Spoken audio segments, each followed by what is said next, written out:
लोगों ने 10वीं में बिल्कुल पढ़ाई नहीं करी है। नोट्स वाले सेक्शन में पीडीएफ अपलोड हो चुकी है, आप नोट्स वाले सेक्शन में जाओ, नोट्स में जब आप जाओगे फिर मेरे भाई, फिर आप एडवांस में जाओगे तो वहां आपको नोट्स मिल जाएंगे। नोट्स में आप जाओ, फिर एडवांस वाले सेक्शन में जाओ, वहां आपको ट्रिग्नोमेट्री की पहली शीट मिल जाएगी।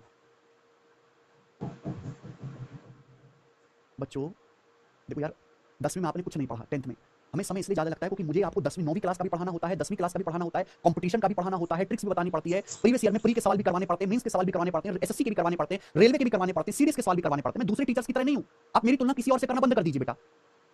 मैं दूसरे टीचर्स की तरह नहीं हूं, मैं बहुत ईमानदार और अप टू डेट एक एक चीज पढ़ाने वाले आदमी हूं। मैं इस बात की परवाह नहीं करता कि समय कितना लगेगा, क्या हो रहा है क्या नहीं। मैं बस इस बात की परवाह कर रहा हूं कि अगर मैंने जिम्मेदारी ली है तो मुझे शुरू से आखिर तक पढ़ाना है, दैट्स इट। बच्चे रोते रहे, मरते रहे, सड़ते रहे, मुझे इस बात से कोई मतलब नहीं होगी। दुनिया में हर आदमी नहीं नौकरी ले सकता, हर आदमी सीरियस नहीं है, हर आदमी प्रधानमंत्री नहीं बन सकता, नहीं।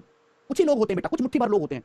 शुरुआत में सब करते हैं लेकिन मुट्ठी भर लोग ही मेहनत कर पाते हैं। तो मुझे हर बच्चे की मेहनत को सार्थक करना जो मेहनत करना चाहता है, यही बेसिक है।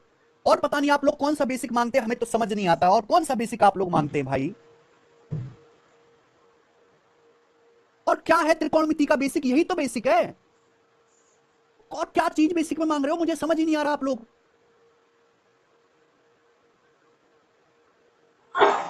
हमने पिछली क्लास अगर आपने देखी होगी तो मैंने आपको बताया कि त्रिकोणमिति, सारी की सारी त्रिकोणमिति राइट एंगल ट्रायंगल, समकोण त्रिभुज के इर्द गिर्द घूमती है। ये राइट एंगल ट्रायंगल है, ये वाला एक्यूट एंगल न्यून कोण थीटा 90 डिग्री से छोटा, थीटा के सामने वाली साइड परपेंडिकुलर है, ये बेस है, ये हाइपोटेनस है। तो आप यहां पे दो दो भुजाओं का अनुपात ले सकते हो, रेशियो। दो भुजाओं के अनुपात को नाम दे दिया गया